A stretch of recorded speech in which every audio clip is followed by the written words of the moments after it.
Hello, everyone. How are you guys doing? Welcome back to whatever the fuck this is. So this is not a reaction. This is a Doctor Who talk. We're just gonna talk here.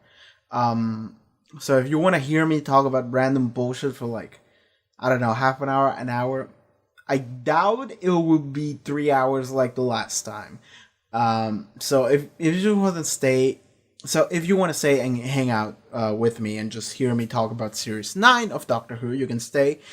It will be kind of like a podcast, except it's a single person one, and it's not really interesting, but I'll just talk about that. So if you want to listen to it, you can stay. If not, then just go and watch the reaction that might come out like the day after this comes out.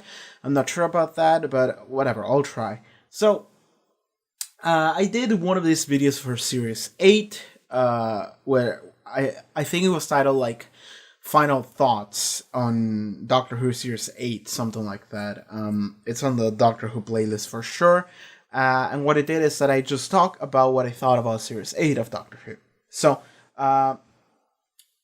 first thing I want to say is that I learned on that video that I should just make it as easy as I can on myself to edit this later. So I'm just gonna let you guys know right now that I'm not gonna be editing this a lot. So there will be maybe downtime, or there will be moments where I'm just like thinking to myself and being like, okay, what can I say, or just repeating the same sentence again in order to make it sound better, and that's gonna be unedited. So there might just be some wacky stuff that I say. That usually it's edited out of like episode reviews, but in this case, I don't want to listen to myself talk about Doctor Who for like an hour again, which is stuff that I already said, just to edit it out. So I'm just gonna say shit, and then I'm just gonna render it, and then it's gonna go on the channel, and it's just gonna be easier on myself. So I'm just gonna explain that right away from the get go. So bear that in mind. Alright, let's talk about Series 9 of Doctor Who. So, I think in Series 8 I actually didn't talk about the Christmas special, because I think I recorded the Christmas special before or after the talk instead of before. Yeah, I think I did. So I didn't talk about Last Christmas during the Series 8 talk. So I'm just gonna make a quick mention of Last Christmas and say Last Christmas was like my favorite Christmas special we've had until this point, and I would rate it like, I don't know, like 8.5, something like that. That was a good episode. So Last Christmas was pretty good. So I'm just throwing that in there. But now we're gonna talk about proper Series 9. So I'm looking at the TARDIS wiki article for Series 9 right here. Like every episode is listed.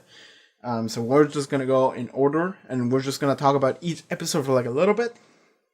And I'm just going to put my thoughts over the overarching thing, which I guess I did talk about that kind of a lot during the Hellbent review. So if you want to check that out, I talk a lot about what I thought about the storyline, the main storyline, which I feel was the Doctor and Clara and that whole thing.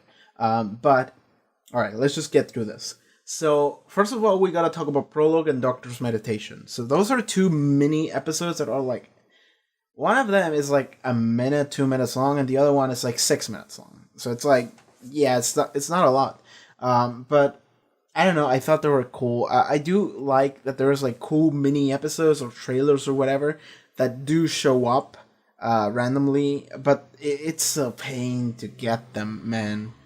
It's a pain for me to actually realize that I have to watch them, and in this case, I got really lucky. But for example, for Series 6 or Series 5, I think there were a couple of like mini trailers or mini videos that I didn't get to watch, and they're pretty cool. So I'm glad I managed to watch these, but they're a little awkward to slot in. But Prologue, not a lot happened. Doctor's Meditation, I do like that the Doctor puts off the inevitable, because he doesn't like goodbyes. Like, this was said, and this, I guess it's the ultimate recurrent trend for that we have this season.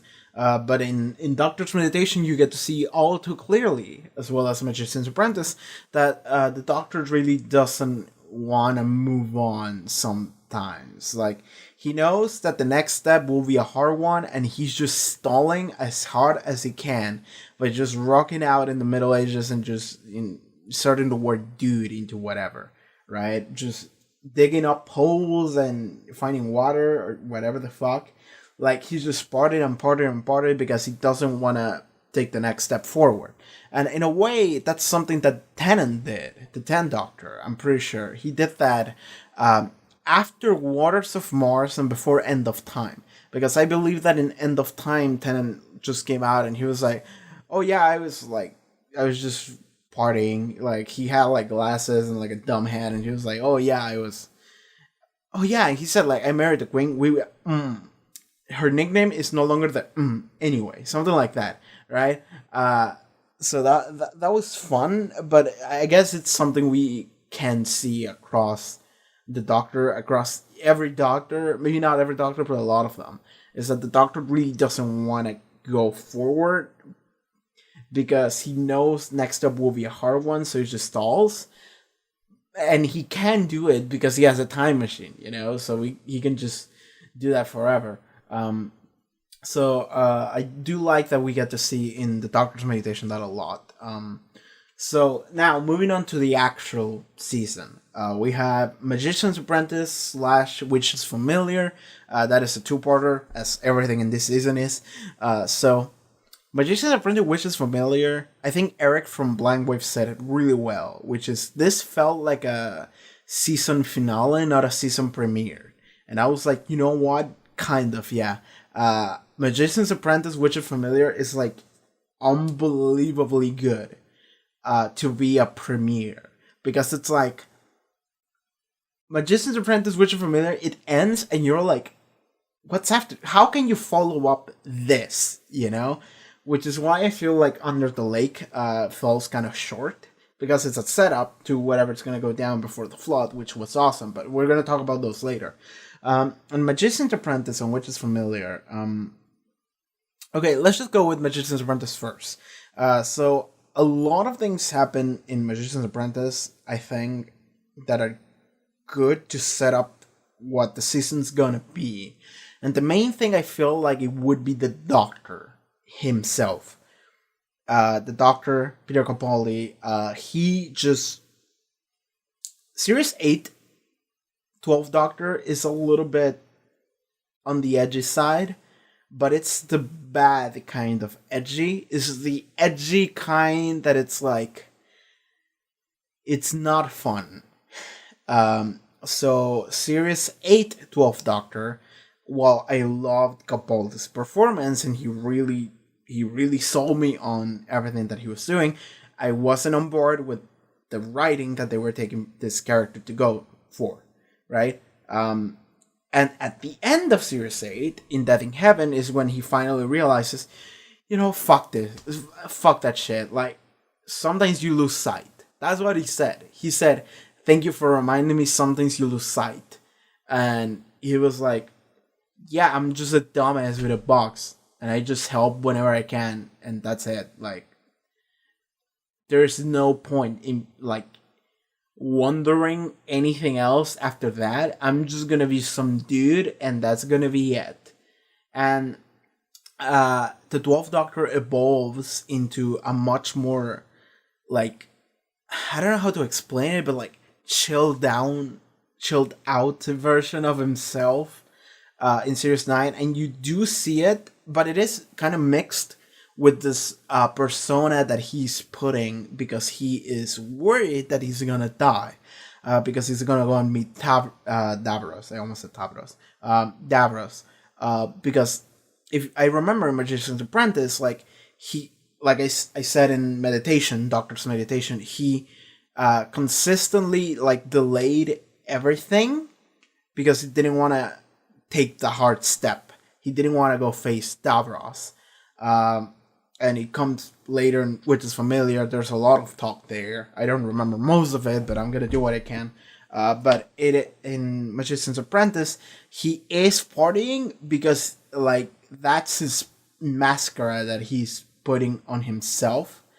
And I do like the interactions with Clara when, uh, yeah, when like the doctor starts playing like Pretty Woman to her and Missy, I guess, and then yeah, Clara is like, "How could you see me in that crowd?" And the doctor was like, "There was a crowd too," and she was like, "Oh, we're doing charm now. Which one of us is dying?" And then Capaldi just looks at her and hugs her, and it's like, "All right, this is where we at now." So the 12th Doctor, that moment feels pretty vulnerable, and you do get to see him just rocking out with sunglasses and a guitar and like a rock star, and it looks awesome. And it is because it's like, okay, this character is afraid of what comes next, so he's going all out right now. Um, but after which is familiar, when the entire thing gets solved, he continues to be like that, and that is something that I really like. Is that Series 8 to 12 Doctor felt like a little too stern, somewhat. I don't want to say boring, but kind of, you know. But in Series 9, you get to see just the Doctor's just jamming out with a guitar and the TARDIS just alone, and he's not doing anything else. He's just chilling, and like that's something that I really really like. I really appreciate. So that is the main thing that I want to say that the Doctor has adopted from moving from Series 8 to Series 9, and that is what makes Series 9 so much better, in my opinion. The fact that the main character just becomes a much better version of himself, right?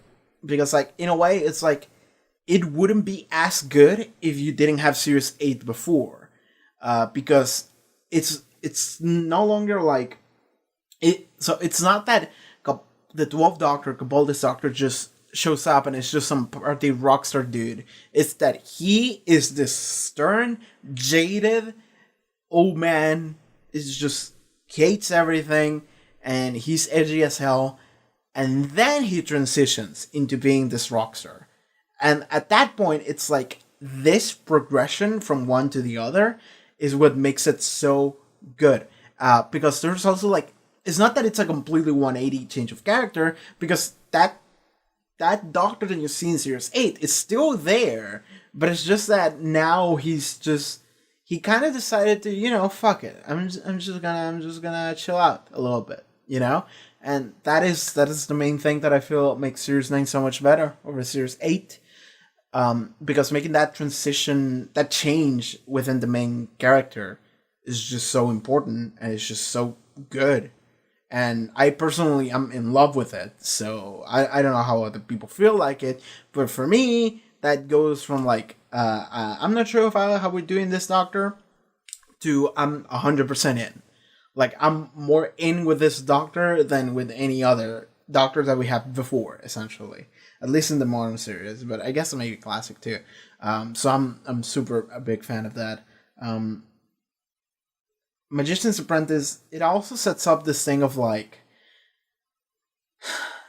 okay, so the fucking shock that you get from the moment when he's helping that kid out, and then he's like, "Tell me who's the name of the boy who isn't going to die today," and he's being like, Capaldi is like actually putting in some like charm, and it's like it's good Doctor lines, and then he just says Stavros.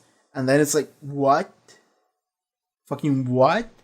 I actually think there was a comment on that video that was, someone said, you were talking a lot and I was about to tap out. And then they said Davros and you shut up. And I was like, yeah, that's how shocking it was. So the shock that you get from that specific moment, and then it turns into Davros, and like, that is fantastic. That is unbelievably, that's really good for a premiere. Like, first episode, first season, well, not like first episode of the new season, that is like, the first thing that happens in like the first 3-4 minutes. There were also nods to Genesis. If you had watched Genesis, which I didn't, I watched Genesis immediately afterwards. If you can go and watch my Genesis of the Daleks reaction, while watching Genesis, I was like, that's it. I'm looking at it and I'm like, they were making references to Genesis just within the first seconds of showing me Magician's Apprentice. So that was awesome. So I feel like I needed to point that out. Um, yeah, in Genesis as well, they did show up like a bunch of like every meeting that the Doctor has had with Davros across the years, across the generations, and then it culminates in that moment with Tom Baker when in Genesis when he's like, if in someone would come and tell you that if you knew a child and someone would tell you that that child would become totally evil, could you kill it? You know, and it's like that is amazing. There was also like the Seventh Doctor of Remembrance, just like unlimited rice pudding, and that was a little bit funny. But yeah, a lot of that was awesome. Um, I also like they do. I guess now looking back to it's a little bit like you can draw parallels when the Doctor decides to go after Davros. Clara and Missy decide to go with him, and the Doctor doesn't want to because they might get hurt. But they say "fuck you," we're going anyway, and in a way that's kind of Clara. That's Clara. So I guess you don't really draw any conclusions or parallels or anything regarding Clara then, but that is gonna become a trend across the season. Then we have Which is Familiar. So in Which is Familiar, moving to there were some really good moments of Capaldi talking to Davros. There were some really awesome moments where Doctor is just being the Doctor and Davros is being Davros. And it's like they started arch nemesis, but they're just sitting there and talking to each other. And it's kinda good. And I do know, like, I do understand that Davros is trying to deceive the Doctor, and then it turns out that the Doctor is trying to deceive Davros as well. But I'm pretty sure there's a couple of genuine moments in there. So for example, uh, yeah, like Davros is like, you came here because you were ashamed, and the Doctor is like, I didn't come here because I was ashamed. A little shame never hurt anyone. I came here because you were sick and you asked, and is like, and like, what it how did this scene went? But I remember that he was like, I'm just some dude, I'm just some bloke with a box, but sometimes on a good day I'm a doctor, and that felt very, very genuine. And that's a lot of just Capaldi. Like, Capaldi's just fucking nailing it. It's fantastic. So a lot of those moments with the Doctor in those episodes were amazing, in Which is Familiar specifically. So I want to point that out. The ultimate thing of like, Davros being like, I tricked you, and the Doctor being like, well, I trick you, and it's like, yeah, whatever. It's like that's not the point of it. A cool thing that we do get to see, which is familiar, that again is setting up the thing that is gonna come back in this season, is Clara is apparently killed at the end of Magician's Apprentice with Missy, and then it's immediately revealed next episode that they were just teleported. But the Doctor doesn't know that, and it's awesome how the Doctor like just takes Davros's chair. He just goes with it. He has this force field, and he's invulnerable. And he's just like, admitted, you all had this exciting nightmare before, and that was kind of funny. But then he's like, where is Clara Oswald? And everyone's like, she's dead. And the Doctor's like, you don't tell me that Clara Oswald is dead, because if Clara Oswald is really dead, you're gonna have to think very carefully how you're gonna tell me that happened. Because like it's pretty clear that the Doctor's about to fucking snap if Clara is actually dead. And Mrs. says it. Mrs. says, like, because like the Doctor's talking on like the speakers for the entire like city or planet or whatever, and Mrs. like, that's the Doctor without hope. no one is safe now, not even us, like it's like it can be scary if like, and you can see a little bit a glimpse of it, what would happen like if Clara would actually die. And she didn't die, she almost died, but she never really did it. We do get to see a little bit of like Missy and Clara just hanging out together. That was fun. And Missy tricks Clara, well, doesn't trick her, but gets her inside of a Dalek. And then at the end of the episode, Missy is like, that Dalek's the one that killed Clara, but it was really Clara. And like, eventually, like, they realize that Clara opens a thing, and the Doctor is like, I'm sorry, Clara, I'm sorry. And it's like, you can see a bond between them that is, it's awesome. At the same time, the Doctor is like, Missy, run. He's not even looking at her. She's here. Is like, Missy, run, because it's like what you almost make me do by lying to me and telling me that Clara is dead and that I should shoot Clara. Is like, Missy, gone now. I really like that, and I do like that. Yeah, at the end of the episode, the solution to everything and what ultimately saved Clara is that the Doctor went back in time to child Davros and taught him the meaning of mercy, essentially. So he went back in time, he got a Dalek gun, and he shot the hand mines that were trapping young Davros.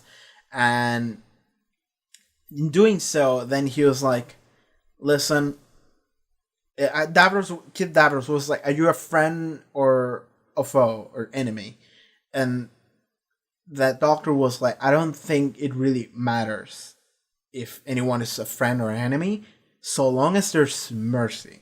He taught him the meaning of the war and like what it can be, and then Davros would remember that and would implement that into the DNA of the Daleks, and that's what would save Clara eventually. That is a nice causal loop thing that isn't really entirely like, it's not entirely like focused on, but it's there and it's awesome. And then they just walk away into the distance with like the Doctor is like holding the Dalek gun and young Darius is holding the screwdriver, and they just walk off. And I want to say shoutouts to whoever pointed that out in the comments, because someone did. I didn't immediately notice, but yes. That was just an awesome ending to this awesome two-parter, and it's just a hell of a premiere, really. We've been going for like 20-something minutes. Holy shit, I need to go faster. Okay, moving on to Under the Lake and Before the Flood. Under the Lake, I don't think Under the Lake kind of matter very much, honestly. It's a setup for next episode, which is awesome. But I do want to say that the cast presented to us in this two-parter is fantastic. I really like this cast. The one guy that you don't really like is the asshole that is like the corporate asshole. Don't even remember his name, but that's fine because he gets immediately murdered and then he becomes a ghost. So it's like, you know what, that's fine. So that happens to him. Then you have you have the deaf mute lady, and I actually looked up, and that actress is apparently actually deaf mute. So it's like great, like better. Like it's awesome whenever you get actors and actresses that are actually off the thing that they are supposed to be on screen. Because sometimes, like, TV and Hollywood, I guess just mostly Hollywood, doesn't really do that, Like, you want to get transgender people, like, make a movie about transgender people, but they don't actually get transgender actors, or, like, the worst one is, like, just, like, make movie about, that takes in a specific place, like, in the world. It's like, okay, it's a Japanese movie, or it's, like, an Indian movie, or it's supposed to be in these places, but it's made in Hollywood, so Scarlett Johansson has to be the main role. And it's like, but she's white. And it's like, yeah, but she's Scarlett Johansson. And that's it. Like, there's nothing to it. And it's like, just get someone of the ethnicity that you need. There are actors that are of that ethnicity, just get them, This isn't really the same thing, but it's kind of like it. And I do like it. Okay, So yeah, we have Deaf Mute Lady. Then we have the translator dude. He was cool. Like, yeah, like he didn't really have a lot of play. He did have play at one moment, but in the end, it's like he was just a chill character.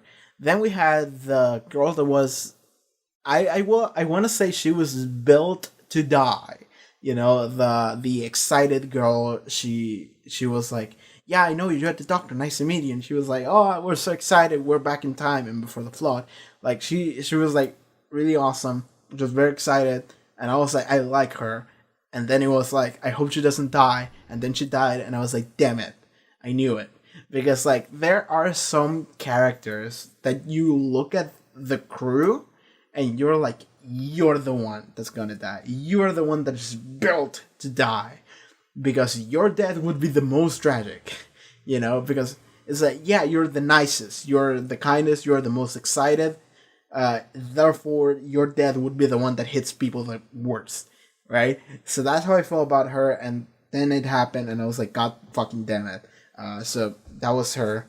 Then we had the scientist dude with the glasses, and he did have that moment where he kind of turned, but not really. He eventually ended up realizing it's like, no, it's fine. Like there was nothing we could do, and it's not the doctor's fault necessarily. Like we just have to keep going. And then he told the translator dude at the end, like, dude, just go for it. Just go for it. Like she's right there, and maybe at one point she won't be, and at that point it will be too late. So just go for it, you know. And that was like a nice thing. I don't know if there were any other crew members that I'm forgetting right now,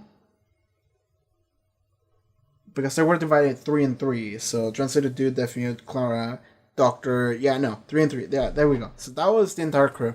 They were all pretty cool. Then we have to move into Before the Flood, which I think was the meat of the episode. That was the best part of this. It's two-parted, and I think that the best part of that episode is the fact that they. How do I say this? They just, like, the intro and the outro of the episode are the best parts of Before the Flood. The intro with Capaldi just being like, okay, so there's this guy. He's a time traveler. And at one point, he just decides, I'm just gonna go and meet Beethoven. What's the point of time traveling if you don't get to meet your heroes? Then he travels back in time, and he realizes Beethoven doesn't exist. Luckily, he brought the Beethoven sheets and all the concertos and all that stuff that he did for him to sign. So then he realizes, all right, I'm just gonna become Beethoven then. And then the question becomes, who composed Beethoven's Fifth? Because it's like, in this hypothetical scenario, it's like, okay, Beethoven doesn't exist, Beethoven is me, but I didn't compose Beethoven music. I just grabbed what was already existing and I just took it and redid it. I just copied it. But then who wrote it in the first place? Who had the idea to come up with those amazing pieces of music? Who wrote Beethoven's Fifth? And the answer is nobody. And that's the magic of Causal Loop. And this entire episode was nothing but Causal Loop. The way the entire two-part is set, and then the way it ends, it's like that's what we're doing. So that's definitely my favorite part of that episode. Because at the end, it's like there is another ghost doctor, but it turns out that he's not really a ghost doctor. It's just a hologram that the doctor is projecting from his sunglasses while he is asleep in the chamber that he put himself in, because he realized that he should put himself in after listening to the sound messages that the ghost version of the doctor in the future that he himself is projecting gave the messages, because he did say the chamber will open, and then he also said a specific list of names that went from the 3 guys that died in the first episode, then the nice lady, and then Clara, and then the doctor was like, fuck, I gotta face the Fisher King because otherwise Clara's gonna die. And then he had the idea, and then he did the whole thing, and that's how it happened. And that's what he explained to Clara. And then Clara is like, well, that's pretty smart. And he's like, it is smart. But I didn't come up with it. And Clara was like, Clara didn't understand it. And then the doctor was like, Clara, when did I first have those ideas? And Clara's like, whoa. And it's like, yeah, who composed with Owen Swift? And then he looks at the camera, and then you hear the guitar, and he does this, like, I don't know. That's my absolute favorite, because that is the... Like, I'm looking at the fucking description for that two-parter. Before the Flood opens with four-wall breaking monologue and unique off-theme variant. And it's like, yes. Yes. It opens and it ends with it. And I love it. I'm fucking in love with that shit. So, Before the Flood is like, oh yeah, I should be rating this episode, shouldn't I? I'm just gonna leave the rating at the ending. Okay, talking Before the Flood. Okay, so the one other thing maybe I want to say about Before the Flood is that the Fisher King, the main antagonist that happens in that episode, he's kind of a jobber, but he had like the best voice that any Doctor Who antagonist ever had. You know, it was like very deep and intimidating, and it had like some kind of weird emotion of it. Like the dialogue lines that I keep thinking about is that when the Doctor is like just telling him in this like Scottish accent, just like, come from the future and make many ghosts, and then you hear like, ghost? How many ghosts? You know, but it, like, I can't do it because I don't have that voice. But the person who did it, it was fucking awesome. And until it is revealed how he actually looks like, and it's just this like giant like puppet thing, and it looks cool when it's a screenshot, but when it's actually moving, it look a little bit stiff. But that's how it is with like actual like practical effects instead of CGI. But CGI also looks off in its own weird way, so it's not like I'm shitting on it. I'm just saying the Fisher King like was awesome, and then it got revealed, and it kind of looked awesome, but the way it moved was a little bit stiff, and I feel like I kind of wish it would have been better if he hadn't never showed up. Like, if you had never seen the Fisher King, like, your imagination and just the voice would be enough to just make an awesome villain. But whatever. Fisher King is just awesome. So, there we go.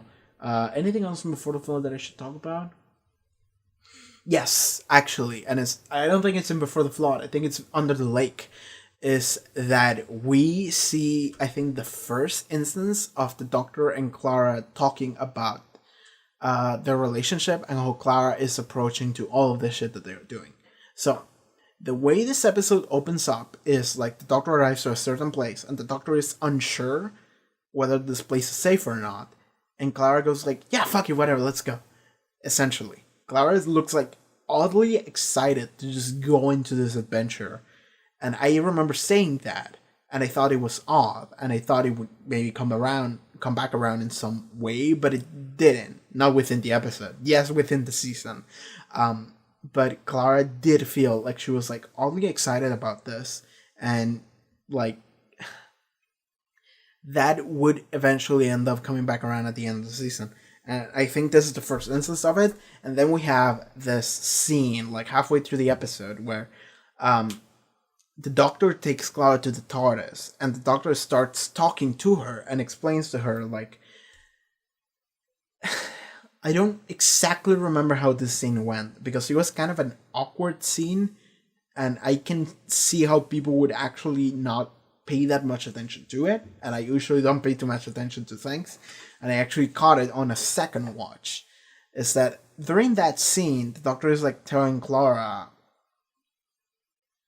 to be more careful, or to just stop being kind of like that, and like the Doctor is like, there's only room for one of me, you know, one Doctor, and that Clara needs to do something else to act differently. I don't exactly remember how it goes, I'm sorry, but it ends up going the way of like Clara goes like, why are you saying this? And the Doctor's like, well, I felt like I had to say something because I had duty of care, you know. And Clara's like, yeah, okay, I get it, but it's like, it's fine, Doctor, we're fine.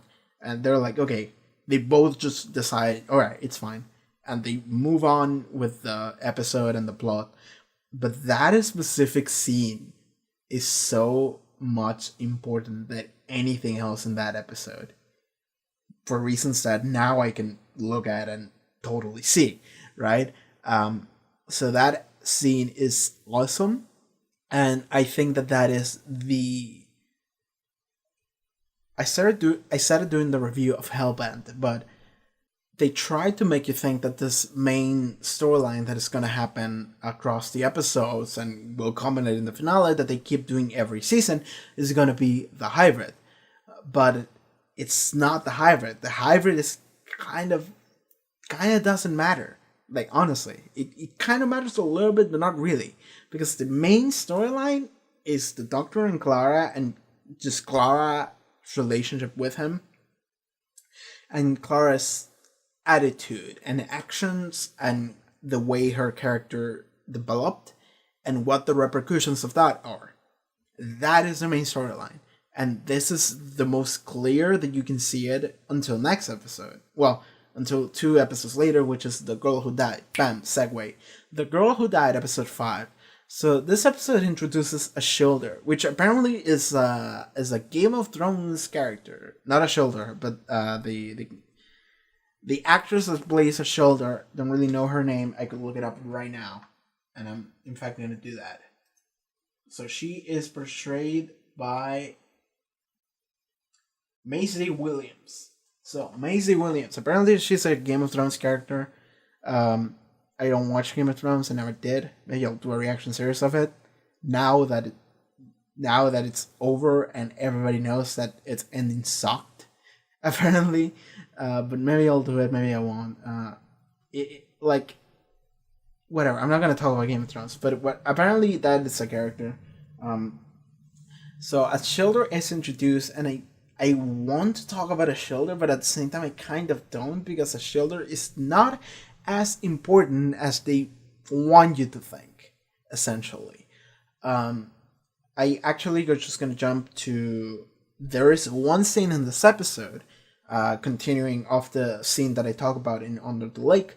There's a scene in this episode where Doctor and Clara have a moment where the Doctor is like, what am I going to do? And Clara's like, you always saw this, it's gonna be fine.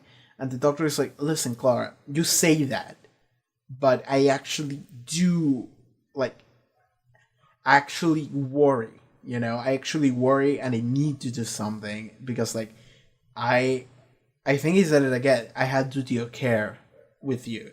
If something would happen to you, I don't know what I would do. I don't want that to happen. You need a hobby. You need something else to do than this, They do have that scene, and then that scene gets interrupted, something else happens, whatever. The plot keeps moving. But that scene comes back, ultimately, in the end. That is the actual important, relevant thing that we have across the season. The hybrid, quote-unquote, is greatly, touched on in this episode by making you think that a Shielder is the hybrid. And they, introduce a Shielder, and they make a reason why a Shielder would be the hybrid and all that stuff. And the Doctor has that moment at the end when he goes the hybrid, and then you see that whole thing with a Shielder when she's the camera is turning around her, and she goes from really happy to just super serious, and things are blowing up before her. It's crazy. But the character of a Shielder is... So, a Shielder is okay as a character, and the problem is that... The problem with a Shielder is that the show promises you something, and then it doesn't deliver on that. But the reason why it doesn't do it is because they go a different route, which to me is it's totally fine. But then that leaves the Shielder as this weird character that is just here for no reason, essentially. So even though she is okay, that character goes nowhere, essentially. The most important thing that Shielder does is just have that scene at the end with the Doctor when they just talk, from an immortal to an immortal. Essentially, they just talk about realizing things and what the Hive really is and what the purpose of like everything the Doctor does and the way he acts and all that stuff. Like that is a good scene, but a Shielder really goes nowhere, and that feels a little bit odd. So now that we have the hindsight, this episode feels like a little bit like it feels like kind of another episode because it did feel like it was a fun episode. I said it during the reaction of that episode. That was a fun episode of like, yeah, training Vikings to fight and farmers or whatever, and then eels, and then we're gonna like fuck up with their receptor systems, and they're gonna see like a hologram, and it's like, yeah, we're gonna have that. Everyone's having fun, you know. Even there was even that really fun scene where they were gonna try and everyone grabbed the swords, and then you just hard cuts into just people knocked down and the entire village is on fire, and it's awesome. But ultimately, that episode at the time felt like it was like a nothing episode that only works as a shoulder origin story, right? But then when you get to the finale, that kind of loses weight, honestly. So that was a fun episode, but yeah, just moving on. Sorry, hard cut there. I think I was done talking about the girl who died, so I'm just gonna move forward to the woman who lived. By the way, the girl who died, not a great title, but when you get to the woman who lived, then it all makes sense. So that's good. Woman who lived, companion like light. Companion light episode. Because Clara's not there, but we do have a shoulder. So a shoulder comes back. This time she is no longer just a random Viking child. Now she's like an 800-year-old child. Like an 800-year-old woman, but she still looks like a teenager, kind of. Or like a young woman, I guess. So the Doctor gets there, and the main thing about this episode is that I feel like it has this weird thing where that is not often addressed, but it's always there. That is the Doctor. The Doctor is practically an immortal. Not really, but practically. So he'll just keep going for as long as the BBC can keep milking money out of this franchise, essentially. But he will just continue to keep going.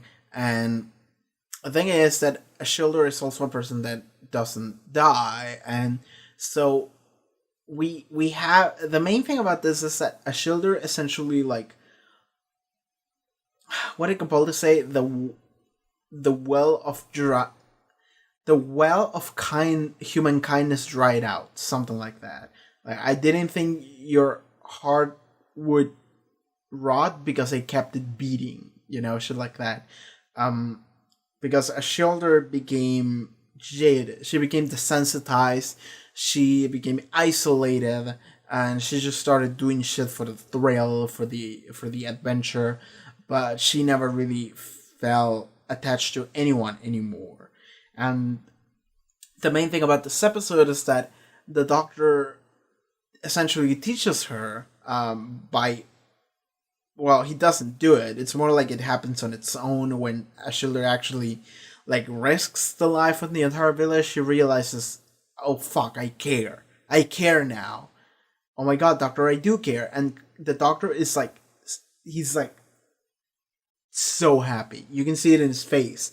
Like, people are blowing up in this fucking like Leonic invasion, and Capaldi's just like so happy because it's like, yeah, see, like you don't know until you fall off the horse, and then it's like clear to you. And Ashula's like, shut up! What do we do to help these people? And then they solve the whole thing by giving the fucking thing that makes Sam an immortal, fucking Quicksand, or Sam Swift the Quick, that one. They give him the thing to make him immortal, and apparently he didn't become immortal. I don't think that's ever gonna come back, but because Capaldi did give an explanation as to why he wouldn't, but then he was like, yeah, I made that shit up. But that is enough for me to be like, yeah, that's probably not coming back. So they solved that, and I think that the main thing that I loved about this episode is that they do address this, and they do address the thing of like Capaldi's an immortal, and people around him die, they disappear. Like, it doesn't feel like being an immortal doesn't feel like immortality. It feels like everyone around you isn't. You know, it feels like everyone around you is just gone, and you do get to see people just losing people aging, people just keep moving and then they stop, but you keep going, and there's nothing you can do except to keep going, knowing that everyone else won't be able to keep up with you. So, which is why the teaching of the episode ends up being like, a Schilder, I understand that you want to be alone, you want to be isolated, because like you can't get close to people because then they die and then you continue being alone, right? That's the thing, is that as Schiller's doing that, she became isolated as a form of self-protection, because she doesn't want to get involved with anyone who has a shorter lifespan than her, because then they die and the Schilder keeps going and it's another bad memory, bad emotion, and she doesn't want more of those. Instead, she decided to just become completely desensitized and isolated, which is bad. Because the doctor explains to her that because Ashilder also kept begging the doctor to take her with him, they both can travel together across space, but the doctor is like, we can't do that. And the reason why is because like we can't be one with the other. We can't both of us be together, because we would be too miserable, because we actually lose sight of what is important, and that is why we should always have the Mayflies with us, essentially. That's what they said, because I think Ashilda referred to them as that, as normal people, as Mayflies across in the episode. And the doctor said it, like, we do need the Mayflies, because they know how precious and valuable life is, because it's fleeting. So to us, it's like we've went through shit and like we just stopped caring at one point, or like it stopped being impressive.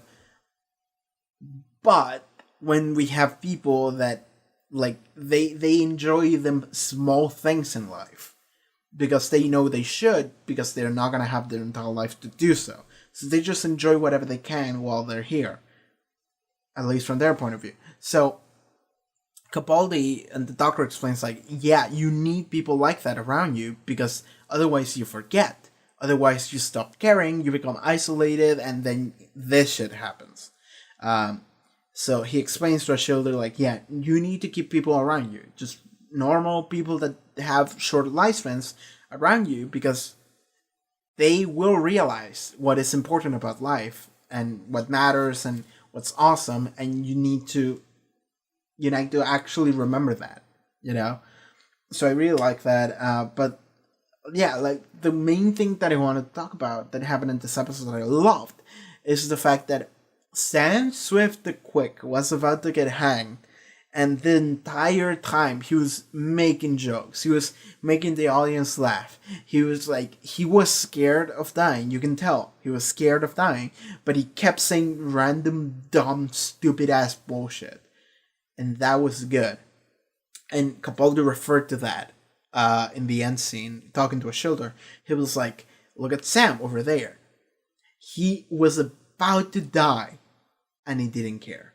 He kept laughing. He kept making jokes. He kept being a fucking idiot, because he realizes, like, my life is about to end in like 5 minutes. I'm gonna make this 5 minutes count. I'm gonna have a good time, essentially. And it's like, he is a clear example of the things that we need to realize, that we can't lose sight of. We need to actually remember this is what life is about, essentially. And I actually do think, I'm pretty sure that is something that carries over to the next of the season, and probably next season as well.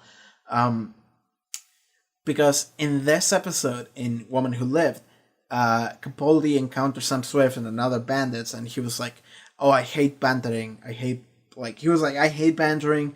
No puns. I hate puns. I draw the line in the sand there. No puns. You know, And it's like you see that side of Capaldi, like you've seen it in series 8, particularly in Robert Sherwood. Shout out to that episode, it was awesome. So you see it there already, but the thing is that in next episode, in Saigon Invasion, Capaldi starts making puns, and he starts bantering. He starts being an asshole, and it's like I remember seeing that in Invasion and being like, who is this character? And I'm gonna talk about Invasion when I get there. But what I want to say is that in the future, after Woman Who Lived, I think that Capaldi also realized, fuck it, man. Like, I think he already realized, like, fuck it, man, I'm just gonna chill out a little bit more, enjoy things a little bit more, and stop worrying. He realized that in Death in Heaven. But I think that in Woman Who Lived, he, alongside a Shielder, realized, you know what, that Sam Swift the Quick, he actually had something going on for him. Like, he actually, like, appreciated everything. He appreciated the small things in life. And he just bantered, made jokes, and he was as simple as hell. And it's like, you know what? Maybe I should be a little more like Sam Swift the Quick. You know, I do like to think that Capaldi actually felt that way, just looking at him. And even though this is not directly addressed, the fact that in this episode, in episode 6, he goes like, I hate puns. And then next episode, in episode 7, he's making puns. And he's just like, ah! Like, the first thing that he says in like episode 7 is like, Clara, I'm Dr. Disco, call me when you can, or something like that. And then he goes like, I think it's in episode 8 in Inversion. It might have been in 6. It might have been in 7, maybe in 8. I don't remember. But he did start making puns. He was like, that's what they call me, Dr. Fantastic, ha! And he starts laughing. And it's like, I understand that that's probably, for the most part, like a mask that he's putting on himself, because he's playing the fool, right? That's the Doctor. He's playing the fool instead of being completely honest. Usually when he's worried or when he's scheming something. But I do like to think that Capaldi the Doctor actually like decided, I'm gonna be a little bit more like Sam Swift the Quick. Because I should be enjoying the small things in life. I should be acting more like an asshole for fun, because it's fun. And he did kind of say that in the finale, I guess, thinking about it a little bit more. So I do like to think that that is something that he realized, and he just started implementing a little bit more into his character after that episode. So that's that. And again, Woman Who Lived, at the end of that episode in Woman Who Lived, I do want to say that there is that scene when you get to see, like, Clara finally shows up, like, at the end of the episode. And, yeah, Clara shows him, like, a picture with a Shielder in the background. He's like, no, it's nothing. But then Clara's like, yeah, let's travel, whatever. And then they just, like, they start traveling, and they move the lever, and the TARDIS starts going and stuff. And then Clara is like looking at the TARDIS, and she's like, yeah, we're traveling. And then the Doctor is looking at Clara, and it's like a really clear shot, focus and emotion that you can, there are no words, but you immediately know what he's thinking about, which is the main topic of the episode, which was the Doctor is just appreciating Clara for what she is, because it brings him good. It brings him joy and realization of the things that matter in life to him. But at the same time, he realizes this is not going to last forever. Clara at some point is going to be gone, and I'm going to keep going. Because that's how it works every time. I'm the Doctor, I'm not going to die. Well, maybe at some point, but like, I'm just going to keep going because I'm practically immortal, but Clara's not going to be forever. And like, that look that he's giving her is like so bittersweet. Even like it's really good. It's fantastic. Like, no words, but I completely understand everything 100% what that scene was, and it was amazing, and I loved it. I love it very much. I think that's the end for Woman Who Lived. I don't think there's anything else to talk about there other than a Shielder development. But again, the character of a Shielder never really went anywhere, I guess. So yeah. Then we move on to an amazing two-parter, which is Saigon Invasion, Saigon Inversion. Again, nice title thing. So Saigon Invasion is the first one, and I've actually heard like people in the comments being like, Invasion sucks," and I'm like, Invasion is okay. Like, it doesn't suck, but like the thing is that it's the first half of the story, so it's not gonna be great because you don't get the conclusion. It's just the setup, and sometimes the setup can be really interesting, like in Dark Water. Dark Water is fantastic, but like Invasion, it's like, okay, like the whole thing is being set. Then you have Inversion, and Inversion is like one of the best Doctor Who episodes we've had, just of all time. And the reason why is just Capaldi. It's just Capaldi. It's just Capaldi talking, and that's it. That's all you need to make it a fantastic episode. Just give Capaldi an amazing just script and just say, "Hey, do this," and he'll do it, and he'll be like, perfect, 10 out of 10. But okay, let's try and talk about Invasion first. But I don't know what is there to talk about in Invasion. I guess it's really cool that they actually brought back the Saigons. Well, I don't like the Saigons. I don't think anybody likes the Saigons. They look like giant, gross red cockroaches, and it's kind of gross. But I do like that the episode is like, alright, this is what happened in Day of the Doctor. Day of the Doctor was awesome. We all remember Day of the Doctor. And they were like, okay, here is a continuation to that plotline that was kind of a side plotline to the main conflict, which was the Gallifrey like rescue thing. But that side thing actually became a thing here in Invasion.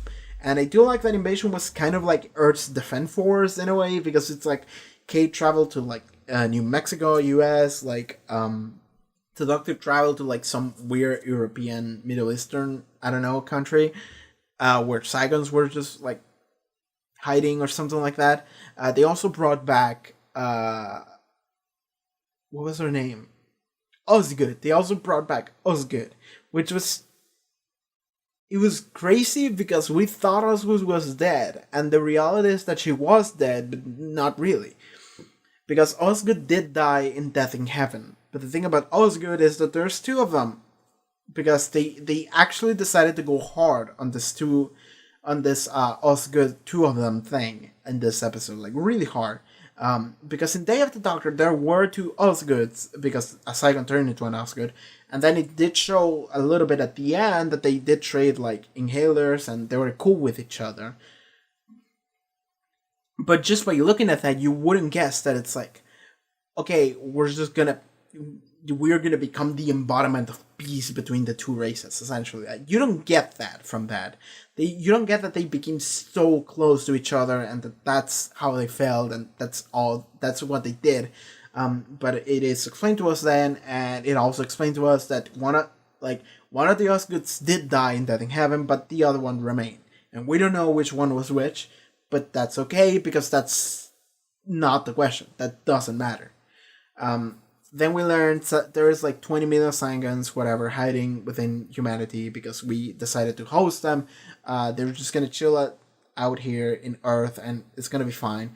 But then the rebellion and whatever, that part kind of doesn't matter. I do like that during the entirety of Invasion, we don't see Clara, because Clara is actually a Saigon. And I while watching that episode initially, I was like, did this episode lie to me?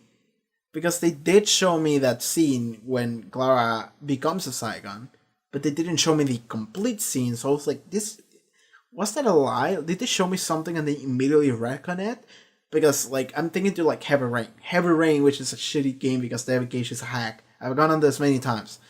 That game did something like that, where they just retcon the shit that they already show you, just to be like, ha, gotcha! And it's like, no, you didn't get me, you just lied to me. But Invasion actually didn't lie to me, it only conveniently showed me what they wanted to show me. Which to me is like, that's fair, you know? I thought that Clara was a Saigon because I thought that she was a Saigon before the episode began, which is why she missed like 120 calls or whatever from Dr. Disco. But no, she became a Saigon halfway through the episode, which, like, it does make sense, but I think it would be better if she had become a Saigon from the beginning. So, whatever. Moving on. I think Jenna Coleman did an amazing job at being evil for that episode, so that was cool. Next episode as well, she was also acting as the Saigon duplicate the next episode, so she did a great job there as well. Now, inversion. Let's just talk about inversion. Okay, so the Doctor made puns, made jokes. It was fun. It was great. It is also mentioned that the Doctor thought that Clara was dead for like a good bit of it, because the Clara duplicate did say Clara's dead, and what's her name? Kate. Yeah, Kate and Clara are dead. True on consequences, whatever, and shot the plane down. And the Doctor thought that Clara was dead, and he was dealing with it, and then Osgood like tells the Doctor, no, she could be alive. This could be the way she's alive, and then it is confirmed that she's still alive. And the Doctor was like, okay, whew, like that, fucking lucky, you know. So that is something that is brought back again. The other thing about this episode, and that's like the only thing about this episode that matters, is the Black Archive scene. So it is revealed that the Osgood box, which is the MacGuffin that they were using this storyline, that the Saigons wanted, was at the Black Archive at UNIT. So the Saigon version of Clara went there. Sigella or Bonnie, that was her name, Bonnie, decided to go there. And get it. And so they... Sorry, I spaced out for like a second. They decided to go and get it. So, when they get there, they realize, oh, that's why it's called an Osgood box. There's two of them. So then it's like, which one is the right box? And it's like, I don't know. So then she goes and opens the box, and the box has 2 buttons. And the other box also has 2 buttons. And it's like, which one? And then it does culminate into the Doctor getting there with Kate, who wasn't dead. She was cool. So Kate got there, Clara got there, Doctor got there, Sigella got there, Saigons got there. Everyone was there. And they were just like, alright, someone grabbed the box, as like the Saigon Clara grabbed the box, and then Kate grabbed the other box, and it was like, okay, one of these buttons is going to do what you want, the other one is going to do exactly the opposite. This button is going to do what you want, this button is going to blow up the entire country in a nuclear explosion. I'm not going to tell you which button is which. So then they're all like ready to press the button, and the Doctor's like that. And then that scene becomes like the most like awesome flex of acting that any actor has had in this show. And Capaldi just starts getting this entire like speech on like trying to change their minds to just stop. War is not the way. Stop. Try to be understanding. Try to be forgiven. You know?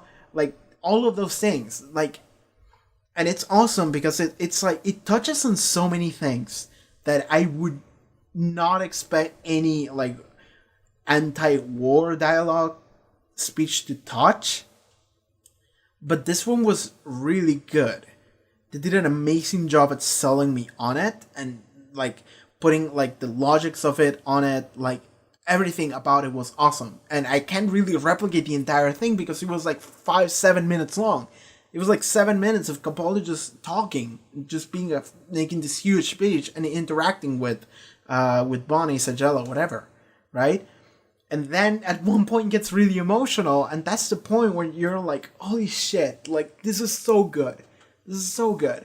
And like the rest of the episode might as well not even happen. You know, this is the only thing that matters. So I'm like, oh my god, that was fucking awesome. That was unbelievable. Immersion is so good, and I can actually tell that this is an episode that everybody loves. I can tell. And it's funny that you can tell because I have the statistics and I can see how much people care because I upload a video and then I can see how many people are watching it. And just like, so Magician's Apprentice and Witch is Familiar are really good episodes that people really are interested in. Girl Who Died also, I assume because of that scene with Capaldi when he actually like has, oh, I forgot about that scene. Okay, going back to The Girl Who Died for like a little bit. There was that scene when Capaldi is like, how did he get this face? And then he comes back all the way to Deep Breath when he was like, who frowned me this face? I get a feeling I've seen this face before, but I can't remember. And then it comes back all the way to, what was the name of that fucking episode?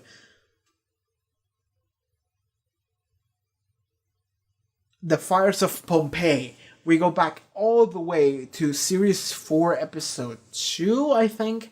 Fires of Pompeii. It was the first travel that he took with Donna, and it was a really rough one. And they got to Pompeii on Volcano Day, and then they realized that Pompeii didn't actually erupt naturally. It erupted because they had caused it. So the Doctor and Donna caused the eruption to happen and killed all of those people living in Pompeii.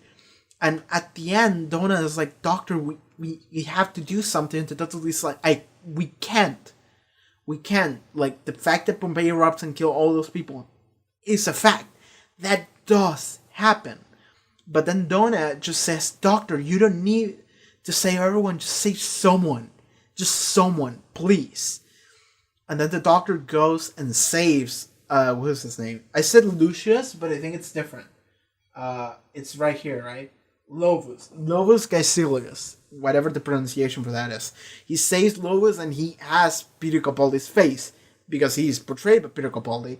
And the fact that that came back all the way around and to show the flashbacks and Capaldi realized that, like, holy shit, that's where it comes from. And this is what it means. I'm just essentially just slapping myself telling Doctor, you save people. I'm just essentially just slapping myself and being like, Doctor, you save people. This is what you do. You know? And that's why he went and did the shoulder thing, which ultimately might have been a bad thing, but maybe not. But yeah, like, that's what happens at that moment. Those like 2 minutes that we have in that single scene, it's like one of the best scenes ever. Because it's so rewarding. There's so much payoff in there for having watched the entire journey and having watched that scene and the other scene, and just like eventually it's like that's what it is, you know. Because I did wonder when I watched Deep Breath, I did wonder the Doctor being like, where did I get this face from? I feel like I've seen it before, and usually in Doctor Who fashion, it would just be like it would be reference, but it wouldn't be a thing. It would just be reference as a joke. But if they're planning on making it be a thing that comes back, then it wouldn't be played as a joke, which is what happened. So I was curious, and I was like, that might come back at some point, maybe. And it did, and I'm so happy. I'm so happy. That scene was so good. So yeah, essentially that is Girl Who Died, and yeah, Girl Who Died is awesome. Like that's the one thing that I forgot. But now back to Immersion. Fuck. What was I saying about Immersion? Yes, I was saying about I can see how many people care about this episodes based on the analytics. And yeah, like Magician's Apprentice, Which is Familiar, Girl Who Died, and Immersion are the ones that like got views. Like, I mean, every episode gets views, right? But those are the ones that random people showed up and people subscribed for, and they were like, this episode is awesome. You know, this episode is the shit. And of course, then the finale, Face the Raven, Heaven Sent. Heaven Sent was massive. Hellbent hasn't gone live yet. It will go live in like 2 days from now. So Hellbent might be massive as well, but Heaven Sent was unbelievable. Moving forward, inversion at the end. I don't think I can talk more about the Capaldi like speech that he gives because I can't do it justice. I can just say that it was beautiful. It was fantastic. It was such a flex on Capaldi as an actor. It was so good. Go and watch my reaction of it. I was just quiet during the entire thing, and I was just like, "Holy shit, this is beautiful!" And they didn't talk about it for like a while after doing the review of that episode. So go watch that. Um, moving yeah, to the end of the episode, like I do like that Osgood was like so Sagella, Bonnie, the Saigon version that they of Clara that they convince to actually stop war. War is not the way. We need to go through this through understanding and forgiving. She decided to become Osgood again. So now there's two Osgoods again, and it's a matter of like you don't know which one is which. And like I like that the doctor is like, please tell me which one is who. And Osgood is like the the moment that I'll answer that question will be the moment where the question doesn't matter anymore. Where the answer doesn't matter anymore, that's when I'll answer it. And I did like that. I did like that a lot. That is something that shouldn't matter, so like good. Um the other thing yeah, like the other thing like that they touched on just for a little bit, tiny bit, like 30 seconds, 1 minute, is that at the end, the doctor's in the TARDIS and Clara's in the TARDIS, and Clara's like, "You must have thought that I was dead for like a little bit at the beginning of the episode," and the doctor was like, "Yeah," and Clara was like, "How was that?" And the doctor was like, "Longest month of my life," and Clara was like, "It must have been like barely 5 minutes or something like that," and the doctor was like, "I'll be the judge of time," and that was like, whew. And that it was a great scene and great foreshadowing, but even greater foreshadowing if you know what's going to happen.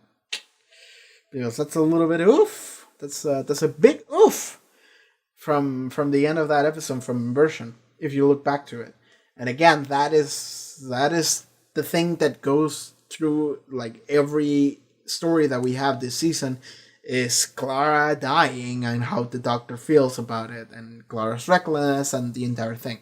That is the main storyline. So I do like that they touched on that for like a second at the end, because every single time they keep teasing you with like, Clara's gonna die.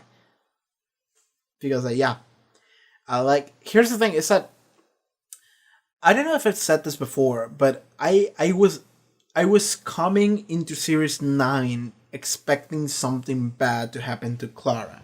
I didn't necessarily think she was gonna die, but when you think of something bad happening to a character, you're like, all right, they're gonna die. You don't actually think that some stupid sci-fi bullshit is gonna happen. I'm like, it could happen because it's Doctor Who, but I'm expecting the worst, and that is death.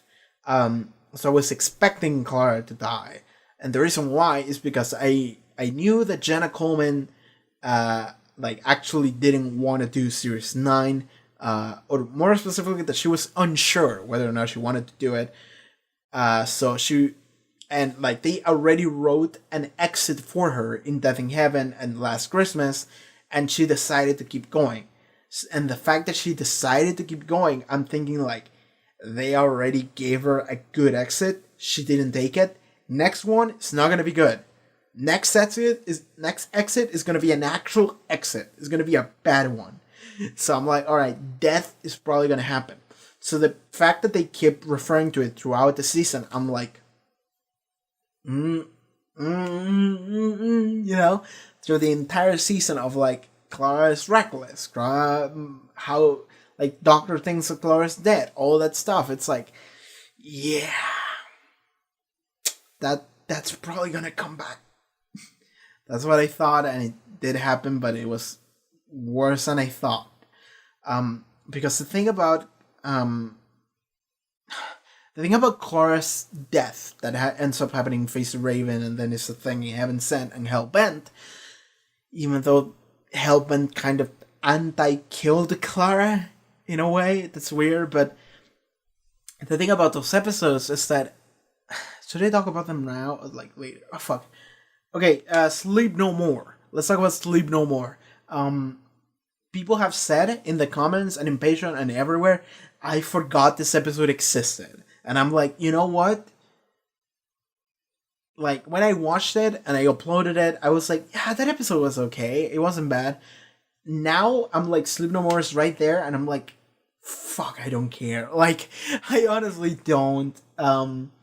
It's not a bad episode, but it just happened to unfortunately be in a weird spot where it kind of doesn't matter because it's right after Inversion and it's right before Face the Raven.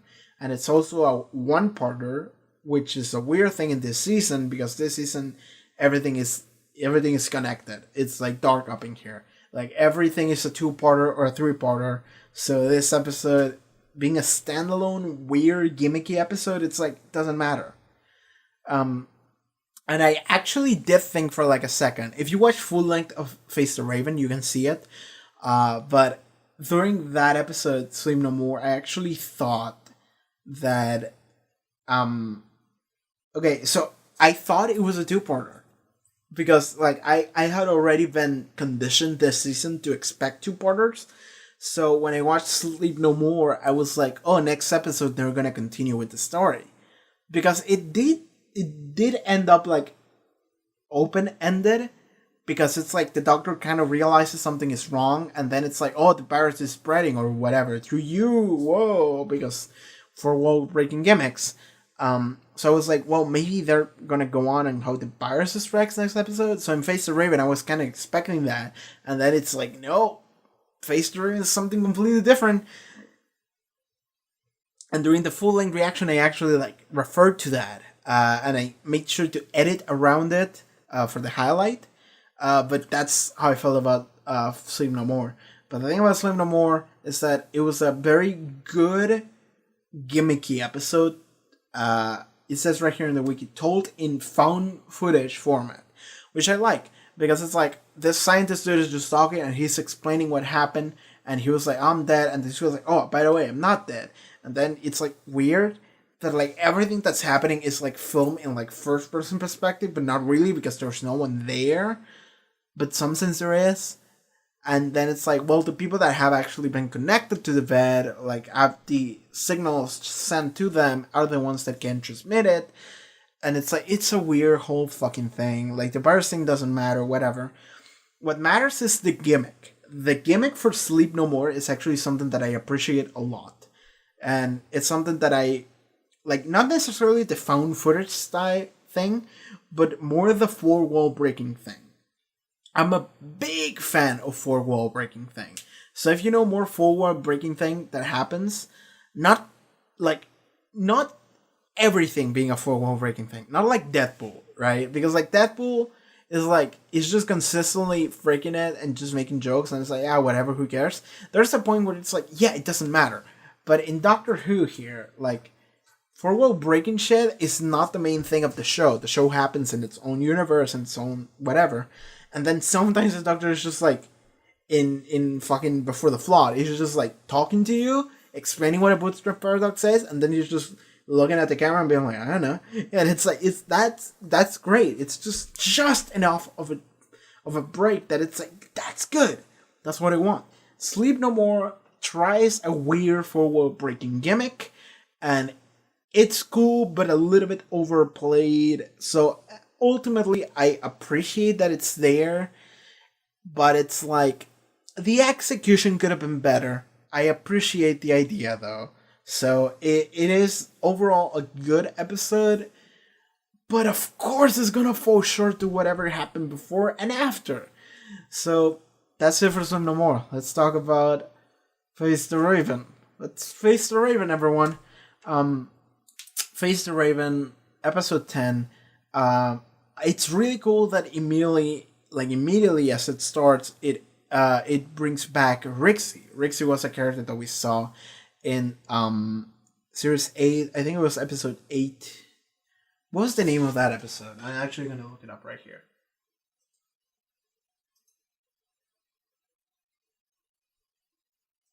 Flatline. So Rixie, the black kid from Flatline, he does like spray paint art and shit. He was cool. He was like the only cool character. Well, no, the train driver was also a cool character in Flatline, but he was the coolest character, and he showed up again in Face the Raven. And the moment he shows up again, I'm like, oh, that's cool. It's like James Culver when he shows up in like Lodger, and then again in like Closing Time, I think is what it's called, in series 5 and 6 from Matt Smith. So it's like, okay, it's cool that they're bringing him back. That's something that I do like. But the moment, so what happens is they bring him back, and then they bring back a Shoulder again. And the moment that they bring back these two characters, I'm thinking like, okay, this episode matters. This episode is probably gonna go somewhere that actually matters, because they're putting a lot of shit, like important characters, into this plot, and they wouldn't do that for a shitty episode. So they have to do a good episode here. And we're close to the finale. I didn't expect the finale to start there, but we're close to it. So I'm like, okay, some shit might go down here. And it did. And here's the thing, is that the phrase, she'll blow away like smoke, as Schilder said during A Woman Who Lived. She said that about Clara, because they were talking about how everyone around these immortals ends up fading away. And Schilder said that, and that phrase was pointed out to me. And I was like, okay, I'm keeping that in mind.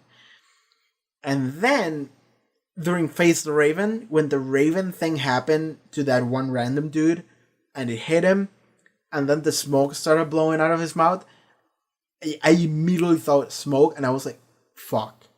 Immediately I was like, fuck, that might be literal. That might be literal. I was immediately thinking of that.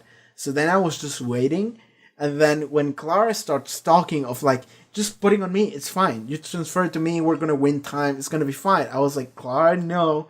You fucking dumbass. You fucking dumbass, Clara. Why are you doing this? Because I wouldn't. And even if she, like, the way she's saying it immediately makes me think that this is a stupid idea. Because Clara is doing it just because it's like, it's fine, it's gonna be fine, don't worry. And it's like, whenever someone says something like that in that manner, you know it's not gonna be fine. You know it. So Clara starts doing that, and I'm like, fuck. And at that point, from that point onwards, I was already just like getting ready for like, Clara's probably gonna get Raven here.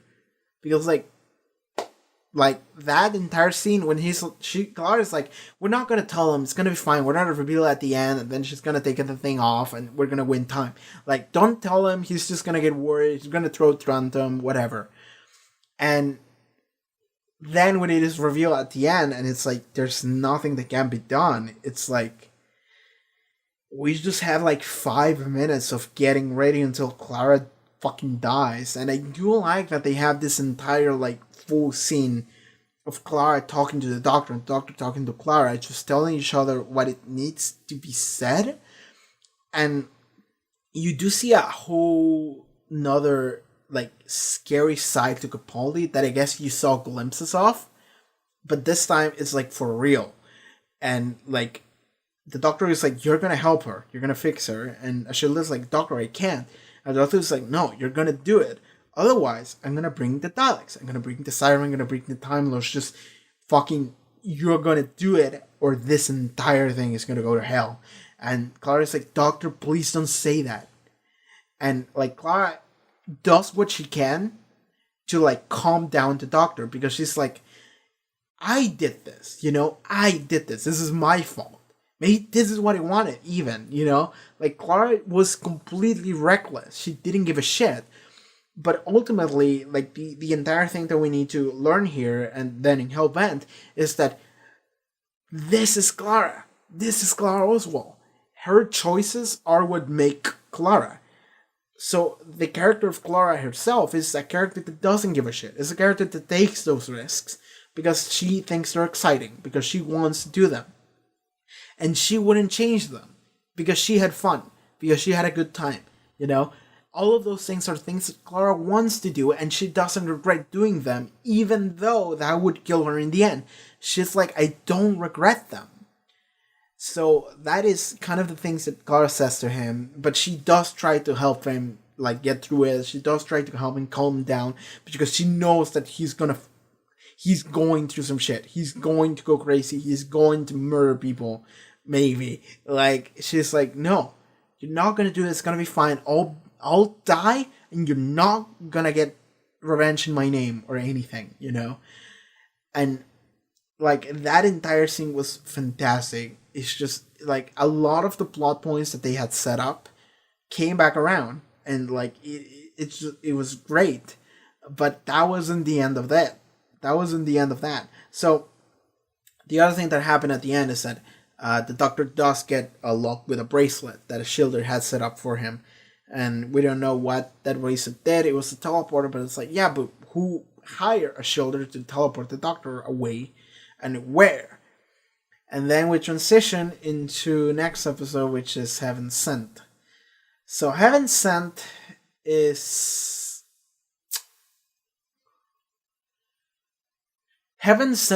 like a 53 minutes episode through hell, or through purgatory, or Doctor's personal hell. Heaven Sent fucked me up. And I said this during the comments, I said this in reaction, I said this everywhere. Heaven Sent fucked me up.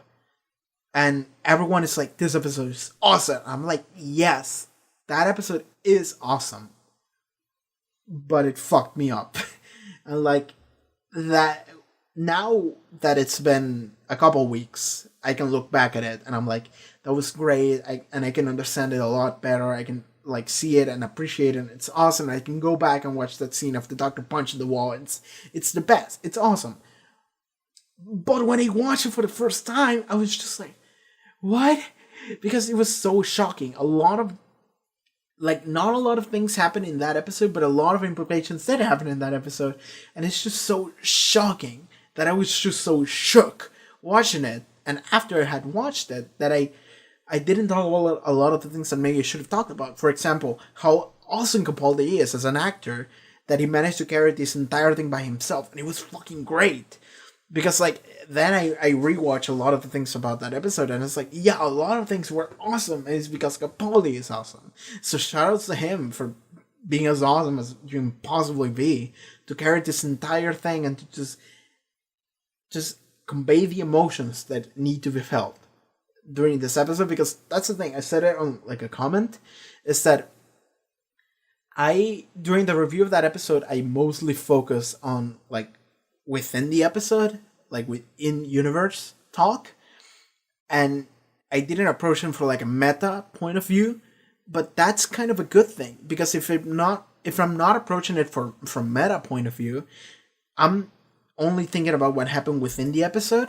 That speaks volumes for what the actual quality of the acting and the writing and the dialogue, all of that is, because I'm so into it that I can't think of anything else. So I completely forgot about Capaldi as an actor. I was just thinking about the Doctor and like everything that happened in it. Everything that happened in that episode, the dialogue, all of that was wonderful. So Heaven Sent was fantastic.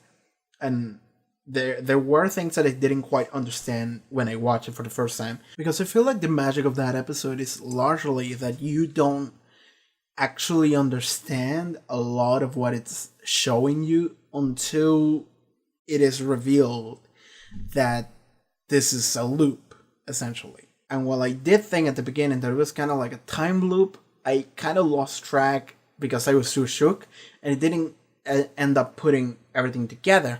But eventually I realized that, like, the Doctor didn't spend 7,000 years during that single run. He did spend like a week, let's say. And the 7,000 years that he says is to show you that this is not the first Doctor that was here.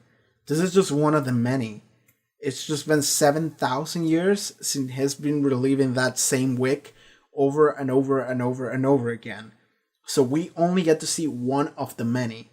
And like the one scene that just gives everything away is the scene when he gets to the wall, he looks at it, and he's like, oh, it's just like super hard, sturdy, like 400 like times like stronger than diamond, and he like turns away from it, and then you see like the entire background just kind of like there's like this weird lens focus, just like dissonance, and then his face becomes like super like traumatized. Even just Capaldi becomes like, and then you see this. You see his his hand just becomes a fist, and then he steps inside of the TARDIS, which is his mental place, and he says, "Then, and always then, that's when I remember it. That's when I remember." You know? And I'm watching it, and I'm not entirely understanding what that means. But what that means is this is one of the many times that this has already happened. And he does remember every single time. So every single time he punches the wall and he starts carving slowly over and over, because like he does so like once a week, you know, for like 7,000 years. And then when he gets to the wall, he realizes, fuck, I remember now. This is what I've been doing for 7,000 years. Fuck. And then he goes and does it again. Well, he goes and has that entire moment when he's like, he's talking to Clara, and he's like, well, talking to his mental image of Clara, and he's like, I can't keep doing it. It would be so easy to just give up. And then Clara's like, no, keep going. But it's like, that's what the Doctor is telling himself. Because it is encouraging words from Clara, but Clara would never tell the Doctor, no, keep punching the walls for 4.5 billion years. Clara would never tell him that. Clara would tell him, like, dude, it's fine, I'm dead. Just give up. Give up, please, you know? And, like, that's kind of fucked. And it's like, that's when he realizes, and I actually think that there is, like, a little bit of, like, awesome meta in there. I'm not even sure if it's intended, but I think it might have been, but maybe not. The fact that you don't entirely get everything that happens in this episode, everything that this episode is showing you, until you watch it again, because then a lot of things make sense, and it's like, that's the magic of it, because you are in the same shoes as the Doctor the first time. You don't know what's happening. But if you watch it a second time, in order to actually understand it, you have to be in a loop. And that's a meta level that I actually do like. Don't think it was intended, but I do like thinking about that, because it's like, you have to do a rewatch in order to get everything, and it's like, yeah, because that's how it works. That's the loop that we're doing here. You don't get it because you're in the same shoes as the Doctor, who also doesn't get it. But then when the Doctor finally gets it, you don't, but then you rewatch it, and it's like, oh, now I'm with him. Now I get it, right?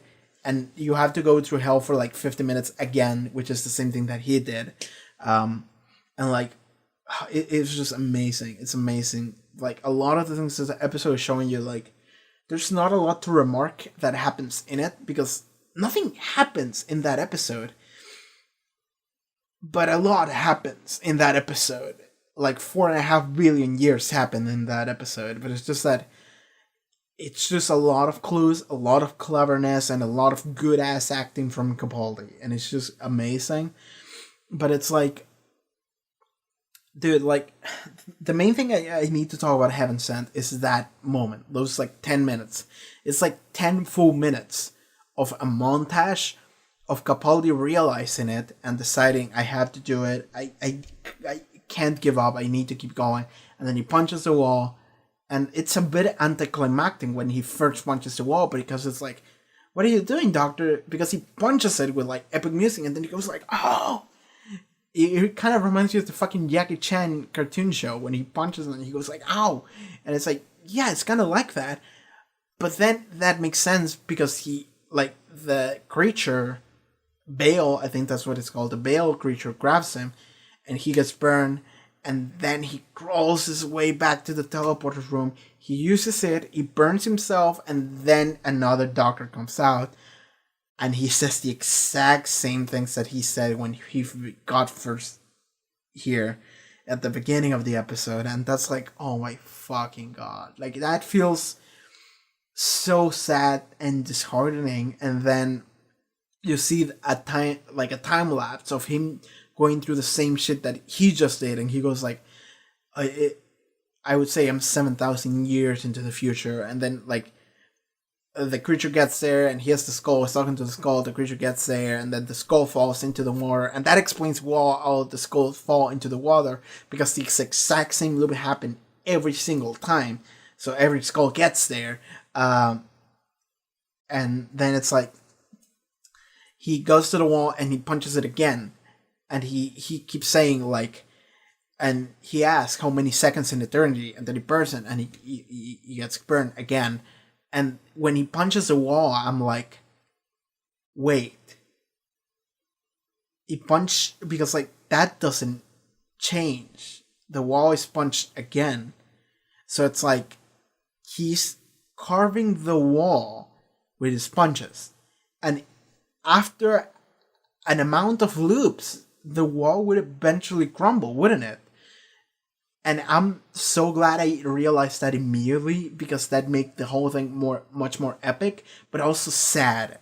Like, also really sad and fucked, you know? But I did get that, and like I also did get that like he was getting more of the poem every time that there was time skip, because it was like 7,000 years, 14,000 years, 52,000 years, 1.2 million years, 2 million years, 50 million years, one almost a billion years. And like every time he was like, how many seconds in eternity, how many seconds in eternity, and the shepherd's voice says, you know, it's so good. And like the whole thing, the poem that he's reciting, Green Brothers, I don't actually know it. I think somebody commented it, and I also think I googled it and saw it, but it's like, it's kind of like an obscure poem, but it's really good, because it's like, how many seconds in eternity? It's like, okay, there's this bird.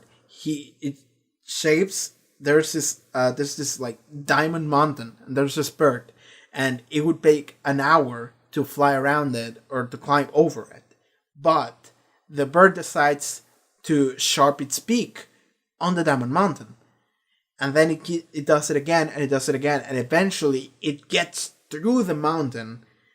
And when he does that, that's when the first second of eternity will have passed. And that's a really badass like analogy for what it's actually happening on screen.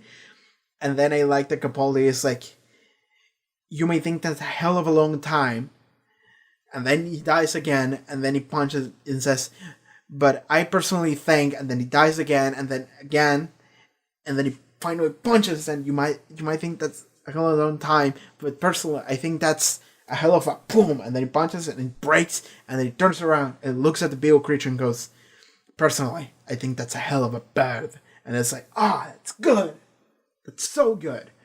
Heaven Sent is so fucking good. And somebody said that like the analogy for the bird is actually like also could be interpreted as like a phoenix, because the Doctor is in a way a phoenix right now, because he keeps burning and resuscitating, reviving, and burning and reviving and burning and reviving like a phoenix, right? So it's like that sounds like a little bit of a stretch, but also plausible enough. So if it is true, it's like, that's good. That's good stuff. It's good stuff, Moffat. So good job. The other thing that happens at the end of Heaven Sent is that Doctor finally gets to Gallifrey. That was not the way I was expecting Gallifrey to be found, but we got there, and the Doctor is pissed.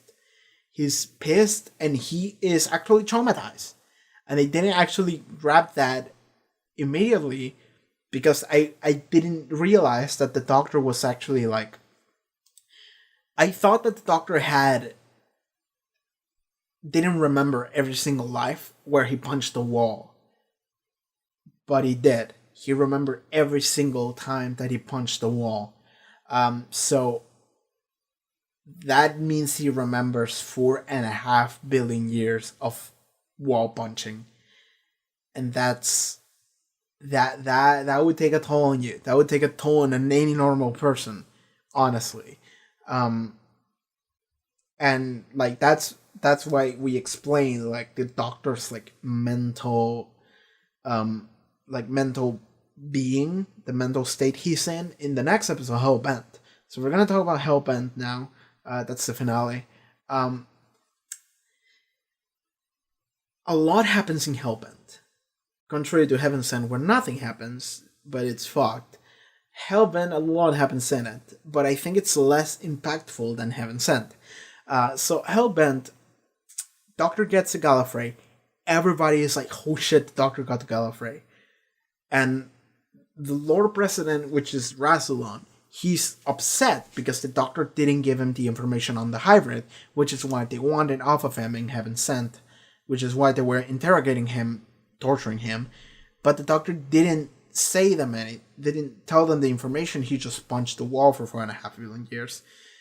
I would have given up. Honestly, I would have just given up. But what you need to understand is that to the Doctor. So okay, no, let's keep going. I'll go back to that. So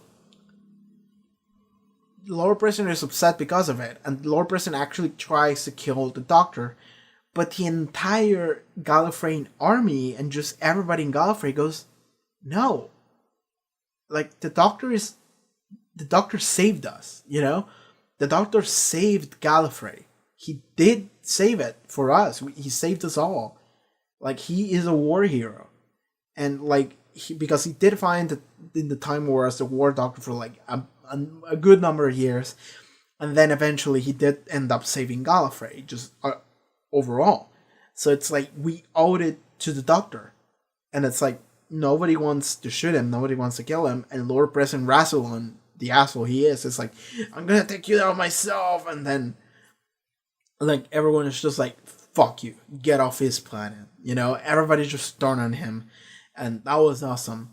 And just, the Doctor just took over Gallifrey, just straight up, just walked into it and went like, fuck you, I'm in charge now. And then he was. So that was really dope. Then it is revealed that what the Doctor originally wanted to do, and the reason why he punched the wall for 4.5 million years instead of giving information for the hybrid, is because he was under the suspicion that the Time Lords would be the ones doing this, and he was like, there is a chance that I might be able to save Clara, but I need to keep this bargaining chip, which is the hybrid, with me. So I'm just not gonna say it, because punching that wall for 4.5 billion years gives me the chance of maybe getting Clara back. That's it. That's the reason why. And this was addressed in like comments. It's like, this is a story of like grief and loss, and how you deal with it and how much it means to you, right? And punching that wall for Capaldi was like, I need to do this for Clara, because there is a chance that Clara will be back if I do this. Like, it's not sure, it's not confirmed. There is a chance though. So I'm gonna do it. So that's the reason why he did it. That's the reason why he did it instead of confessing what he heard, which was ultimately nothing. Like, we do end up realizing at the end that the whole hybrid thing kind of doesn't matter, and what he heard kind of doesn't matter either. You know? So he could have just said it. But no, he kept the bargaining chip, that information, for Clara's sake. But that's not even for Clara's sake. That's the thing. Is that the Doctor is not doing this for Clara. He's doing this because he can't bear the idea of Clara being gone. Like, that's something that's gonna come back, and that's actually important. That's kind of the theme of this episode, is that the Doctor is not doing this for Clara because Clara is okay with being dead. Clara doesn't care. And you do get to see that in Hellbent even more.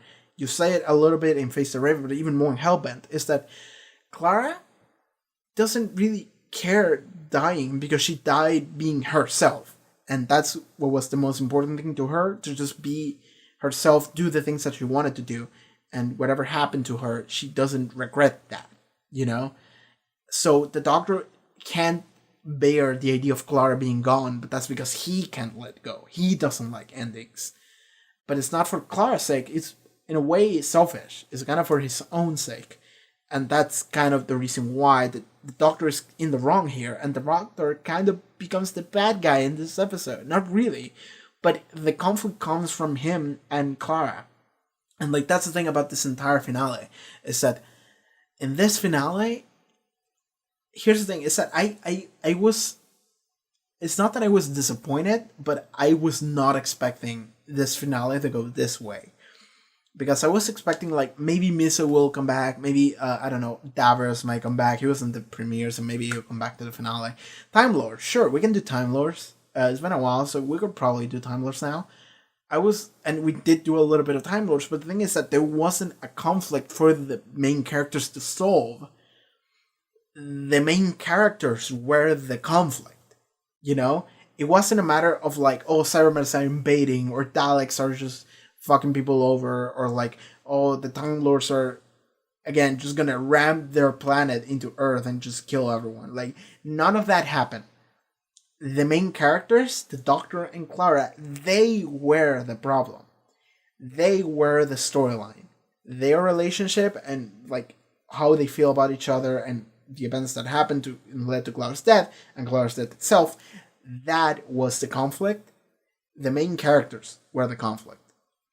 That was something that I was not expecting, and I didn't get it for a while, and when I finally did, this entire thing made so much more sense. But when I was first watching it, I was like a little bit confused, or like, not confused, but I was a little bit weirded out, because I was expecting a conflict and a storyline with like a more traditional sense of a more traditional story that we've had with Doctor Who, and it became something that was nothing like we've seen before, which makes sense why people love it so much, because it's unique and it's really good, and it's payoff. That's what it is. It's payoff for everything that you've been seeing up until this point. It's not really an awesome standalone thing, but it's a really good payoff for the Doctor and Clara's relationship and development across the 2.5 seasons we've had them, essentially. 2 for Capaldi, 2.5 for Clara. But so, okay, I kind of got sidetracked. What was I talking about? Yeah, so the Doctor decides to use this weird Gallifreyan thing that manages to pull someone from time and just hang out and just bring them back to, not really to life. It's more like they froze that portion of time, and then that person can just walk back here. And now they're just like walking around like they were alive, except that their heart is not beating. Nothing around them indicates that they're alive. They're not even breathing. They're just like frozen, but they can just still walk and talk, but they're kind of like their entire bodily functions are frozen. So in a way, they're kind of like a zombie, I guess. So Clara is back as that, and then the Doctor reveals that the reason why he's doing this is because he just wants to bring Clara back. Like, he actually tricked the Time Lords into doing so. And he actually shot the Time Lord General, this Baal dude, and he regenerated into a black lady. I thought that was cool. And, like, what else? Yeah, and he goes really far. He kills that person, regenerates, and he betrays everything. And he's just playing around. He's planning to run away from Gallifrey with a TARDIS of his own, with Clara, in order to try and save Clara. And it's revealed that the Doctor cannot let go, and that's why he's going so far, because he can't let go of the idea of Clara just being by his side. He just has to keep going, because this is like the only thing the Doctor has going on for him. This is like the most important thing, and he is in a really unstable mental place after Heaven Sent. But at the same time, it's like he you can tell that he was really vulnerable. Like this version of the Doctor is really vulnerable. God, that was awful English. I'm actually getting tired of talking. It's been 2 hours. I wanted to make this shorter. I'm sorry, but so I already said a lot of what I was about to say, so I'm just gonna try and keep moving.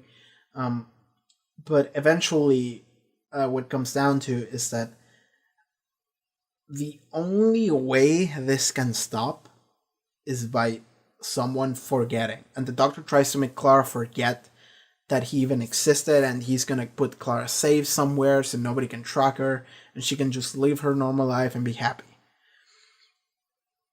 But Clara doesn't accept that, because that is kind of, again, I mentioned it a little bit, that's not what Clara wants. That's the thing, is that this episode is a lot about what Capaldi wants and what Clara wants. Capaldi wants Clara to be alive. He wants Clara to be safe. He cannot handle the idea of Clara being dead. And in a way, I guess he blames himself.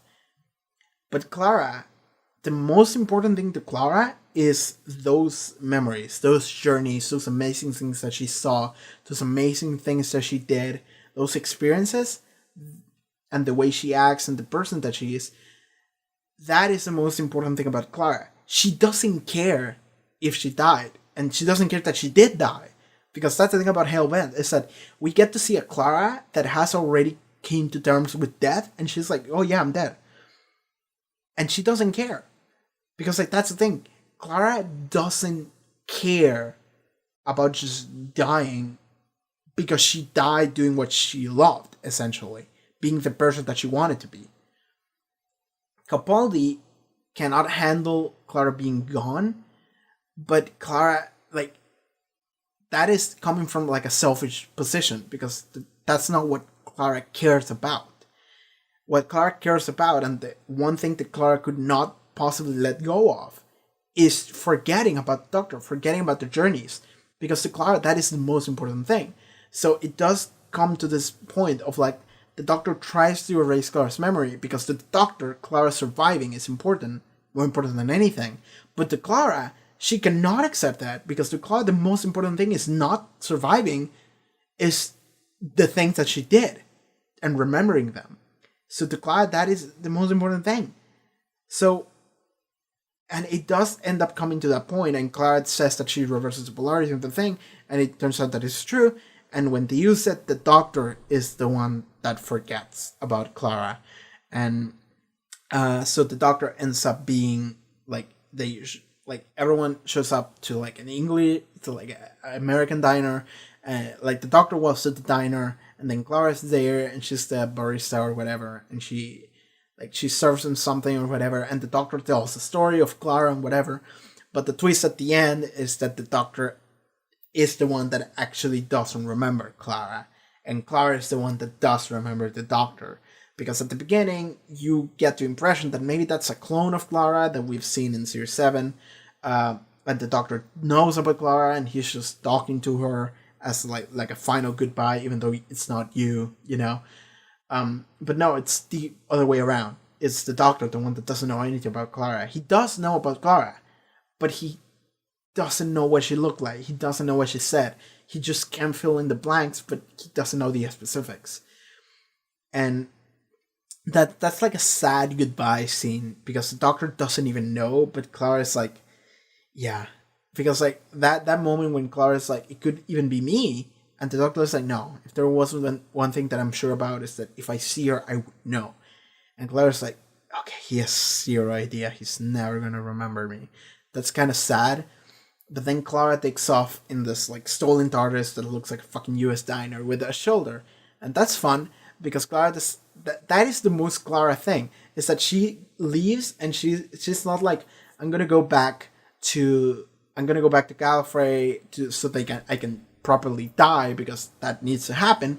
No, she's like, well, fuck it, we're just gonna fuck around for a while. We're just gonna travel around. And it's like, yeah, that's a Clara thing. That's totally a Clara thing. And I thought after the fact, well, she could just do that with the Doctor. And it's like, well, no, because the whole point of it is that one of them needs to forget either the Doctor or Clara, and the Doctor forgot because one of them needs to learn how to let go. Someone needs to learn how to let go. So the Doctor learned how to let go because he forgot about Clara. So now he can actually just like move on with his life. This needed to happen. So then Clara decides to go and fuck around with a shield instead of the Doctor. Eventually she'll have to go and face the Raven. That is the deal, she said. But like, yeah, it's the most Clara thing that she decided to just fuck around for a while before that. So that was really cool ending to that character, Clara, as well. So I think she had the best journey that a companion ever did, in terms of character and the way they implemented that, the character itself and the relationship they both had within the plot. I think that no other companion has done that to that degree. So that's awesome. I also really like how, like, the Doctor is playing Clara's theme on his guitar. I didn't realize it immediately, but I suspected it, and then I checked the wiki, and it was like, yeah, that's Clara's theme. And I checked YouTube, and it was like, hey, Clara's theme and Doctor Who, and I found a song from like Series 7, and it was that song, and I was like, that's totally it. That's so good. So good because that's also, again, like a four-wall breaking thing, because it's like, yeah, the Doctor is playing this character's theme, which is a meta thing, but it is referencing in world, and it's awesome, and I love it. I love it so much. At the end, the Doctor gets a new screwdriver. He goes and gets the velvet coat. Like, it all looks really cool, but like the fucking screwdriver that he got, they're still sparking, by the way, don't mind them. The screwdriver that he got is my favorite. It's my favorite of the 3 we've had so far. I said it during the review of it, but that screwdriver is the shit. I can't wait to see episodes with that, because that's awesome. Whole vent, big thumbs up. I don't know what we're gonna be doing with Gallifrey in the future, but I'm just excited because this entire finale was awesome. And like, again, now that we have done like a review of the whole season, we can look back at every specific moment when we had the Doctor and Clara and just talking about Clara and how she feels, the way she's acting, the way she's developing, and how that might be a problem, and how the Doctor feels about it, and then it all culminates into this. It definitely does. The hybrid thing doesn't matter. I completely skipped that Ashildr shed at the ending here because it really doesn't matter. It really doesn't. And you understand that the hybrid at the end turns out to be the Doctor and Clara. I think that even Moffat said that was his plan all along. That it would be 2 people, it would be the Doctor and Clara. But it's like, it doesn't matter. It really doesn't. So, there you go. That shit didn't matter. What mattered was Doctor and Clara. Because they were the conflict in the end. And I like that. I like that very, very much. Before we go, I feel like I should talk about... Should I talk about this? I mean, it is in here. Yeah, so I will. Let's talk about the Husbands of River song. So this reaction either would have gone live the day before or the day after or in the same day, maybe. But the Husbands of River song is the Christmas special for Series 9 to Series 10. And I wasn't sure where to put this, but it is here on the wiki list of episodes that we should talk about it, I guess. River Song comes back. And it might be the last time we see River Song, because after this, she's going back to the library. But then again, you can slot in River anywhere, because she's, the way they meet is kind of weird. But it's great to see River back, and the entire relationship she has with the Doctor, it becomes a lot more clear in that episode, and this episode in particular makes their relationship so much more honest. And I said a lot during that review. So I don't know how much I can say without repeating myself here. Yeah. Last encounter with River before the events of Silence in the Library and Force of the Dead. Yeah, because he ends up giving her the screwdriver that Tennant finds, and then he uses that to upload River into the AI or whatever, the computer world. And that's how he saves her. but I do like that episode. Just go watch that episode and that review. Um, but I do like the chemistry that Capaldi and River had a little bit because it was much more honest. But I guess that's more from a character standpoint. But yeah, Knots to Silence at the Library, the end of River's story. But like at the end, when it's like you spend your last night in this planet, and it's like, but how long is the night in this planet? 24 years, and it's like, oh my god, like oh my god, that was such a tease because that you'd think that it's sad, and then it's like no, it's happy. We can just stay there for 24 years or whatever, and they did. That's what I get from that ending is that I believe the Doctor is just chilling there with River for like 24 years or something, and then she'll go to the library. So they're just gonna hang out there, and that's it. And it's gonna be awesome. So yeah, I don't know what Series 10 has in store because the thing about Series 10 is that it's like clean slate. Honestly, like we have Capaldi, but nothing else set in stone. So there you go. But yeah, we finished talking about every single episode. I'm gonna rate them now. Because I did some rating on episode 8. I mean, on series 8, I rated everything. So I'm going to do that for each episode now. So, Magician's Apprentice, like, it's a fucking 9. Magician's Apprentice is fucking great. It's like a 9 or 8.5. And Witches Familiar is an 8.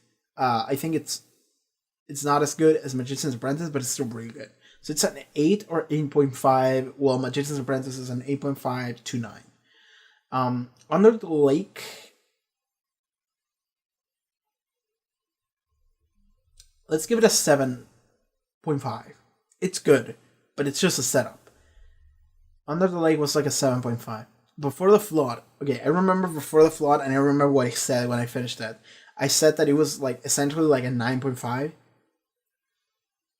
I'll cut it down like a little bit. I'll say that it might be a 9.5 or it could be a 9. Just a solid 9. So it's at least a 9 or maybe a 9.5. We keep going. We have Girl Who Died. Girl Who Died, I'm going to give it an 8.5. Solid. 8.5. No dash, no anything. 8.5.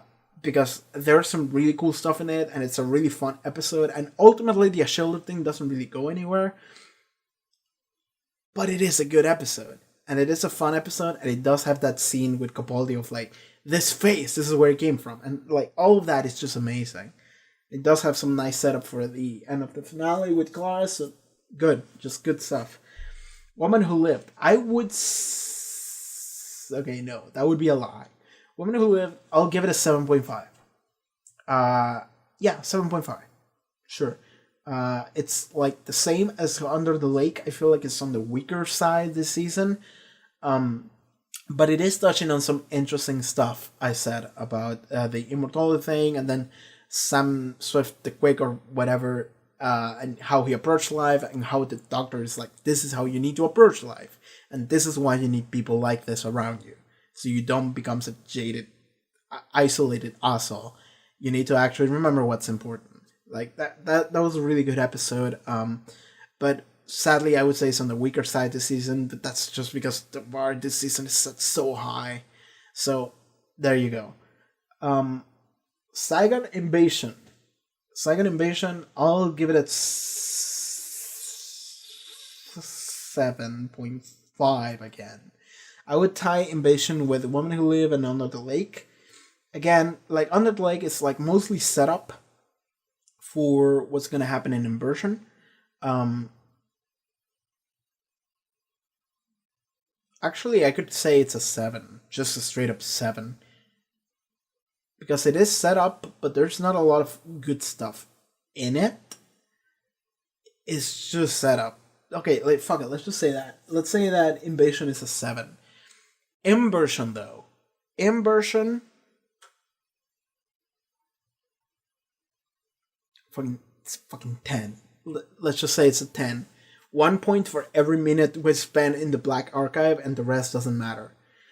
We spent 10 minutes in the Black Archive, I think. And yeah, like, the Black Archive scene, the Capaldi speech, talking about war and forgiving like forgiveness and just understanding all of that is just like the entire deconstruction of how this works. It's like plus the emotional rendition is just like, oh my god, that acting from Capaldi, those lines, that dialogue, that script, everything was beautiful. Everything was beautiful. Like I keep thinking to his face when he's looking at Bonnie, just like straight into her, and then he just slowly smiles because it's like, gotcha. You change your mind. I just can tell that you just changed your mind. And she's just smiling, and I'm just like, oh, so good. That's a 10 out of 10. Fucking Inversion is a 10 out of 10. Just straight up. Fuck it. Sleep No More, 7. 7. Just straight up 7. Invasion and Sleep No More, I would say, are the weakest. Girl Who Died and Under the Lake follow them. But yeah, Sleep No More is a 7. It's fun, it has a fun gimmick, but ultimately nothing happens. And the gimmick does become a little bit like overplayed, a little bit annoying near the end, but whatever. I don't hate it because I do appreciate when they do gimmicks like that. I just think the execution could have been better, but whatever. 7. Face the Raven. Okay. Face the Raven might be controversial, but I will give it a 8.5 or an 8. Because I don't think that the episode itself is very interesting. Like, when they bring Rixie back, I'm like, oh shit, it's Rixie. Then it's like, okay, we need to solve this mystery, but then it's like the mystery kind of didn't matter, and then everything in the episode kind of didn't matter, and then, oh shit, Clara died. So the episode itself, it's like, it doesn't matter, but Clara matters. So the sole reason why this episode is good is for that entire setup with Clara and the entire scene when Clara's talking to the doctor. But aside from that, the episode is not like there's nothing going on there. And that's fine because they are setting up for Clara's death. But aside from that, the episode is just kind of, whatever. So I'll give it an 8 or an 8.5. So it's not as great as some others, but it's set up. It's essentially set up for what Heaven Sent and Hellbent is going to be. So there you go. Heaven Sent, 10. Heaven Sent is just a 10. It's crazy that we can have an episode that is so good. It's just a flat out 10 out of 10. But it's just like, it's just Capaldi. That's it. There's nothing else to that episode. There's no plot. I mean, there is a story, but it's like, kind of doesn't matter. It matters in contrast to the whole finale. And for Capaldi is the Doctor's character. But at that specific moment, it's like, kind of doesn't matter. Like the story, I mean, there is no story. That's what I'm trying to say, is that there is no story. It's just Capaldi doing all he can, just going around and just trying to solve whatever puzzle. And then you realize what it all means, and then the wall punching, but the wall punching is so badass, but it's so fucked up. It's like, it just took me through a whole roller coaster of emotions, and just Capaldi was just driving the whole time, and he was just like, hey, you liking it? In the thick Scottish accent. Okay. Fantastic. Just Heaven Sent, amazing. So awesome. Hellbent. Hellbent, I would actually rank it lower than Heaven Sent. Because Heaven Sent was so bananas that Hellbent kind of falls short. But Hellbent does have a lot of good stuff in it. So I would give it a 9.5. It's definitely the second best this season after Heaven Sent. Yeah, 9.5, just awesome. I like the whole shit with the Time Lords, just like, get off my planet, get off his planet, he's just taking over, and then it's like the Clara thing, it's like, I did everything so I could save you, he's going really far, and then the understanding, and then the final goodbye, like, that scene when he is actually saying his goodbyes to Clara, he says, like, run like hell because you always need to laugh at everything because it's always funny. all those shit. It's awesome. You know, like never eat pears. They're soft and squishy and make your chin wet. It's just a little bit weird, but it's like that's awesome. That's how the doctor says goodbye, and I really like that. That was a fantastic scene. So Hellbent is amazing in every single way. It just shows a lot of shit. It's just everything is just it's the best goodbye that you can give to a companion or to a dynamic, I guess. It's a hell of a finale. So Hellbent is a solid 9.5. It just falls short to Heaven Sent. That is a 10 out of 10. I gave Inversion a 10 out of 10 as well, didn't I? Okay, is Hellbent better than Inversion? Yes or no? Because Inversion, again, didn't matter. Except for that scene. Well, Heaven Sent did matter. Okay, no, you know what? Heaven Sent gets a 10. Okay, so Heaven Sent gets a... Oh, fuck it. Hellbent gets a 10. That's what I tried to say. Hellbent gets a 10. It ties with Inversion, but now I'm gonna move this borderline. I'm gonna cheat a little bit, and Heaven Sent is gonna be an 11. Heaven Sent is just gonna be an 11 out of 10. Yeah, it's the 11th episode. Fuck it. It's just the 11 out of 10. Or a 12 out of 10. Fuck it. Heaven Sent, I think it's just better, but I also think that Hellbent and like Inversion are like close to perfect, so they get 10s and Heaven Sent gets 11. Fuck it. Heaven Sent gets an 11. There we go. And then finally we have Husbands of River Song. Husbands of River Song was good.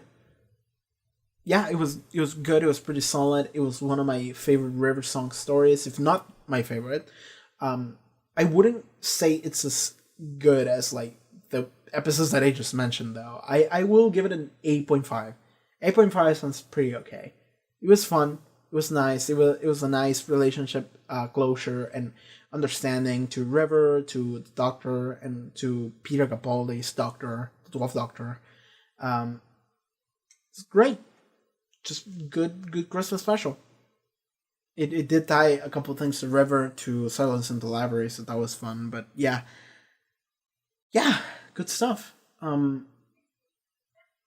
think we're done.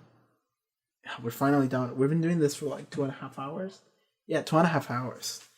So around the same time that the Series 8-1 took, god damn it! Like I wasn't planning on going for the song. It's almost like 11 p.m. Dude, like I wasn't planning on doing this. So now I lost my voice. So fuck me, I guess.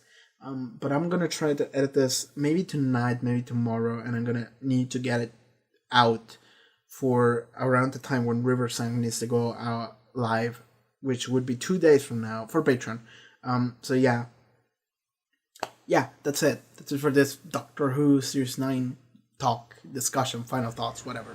Thanks for watching this, and if you want to see more of this or the Doctor Who reactions, check out the channel. You can like, comment, subscribe, all that stuff, and I have a Patreon, so next episode should be up already there, as well as like full length and stuff. So yeah, thank you so much for watching this. It's been a while, right? See you next time. Take care.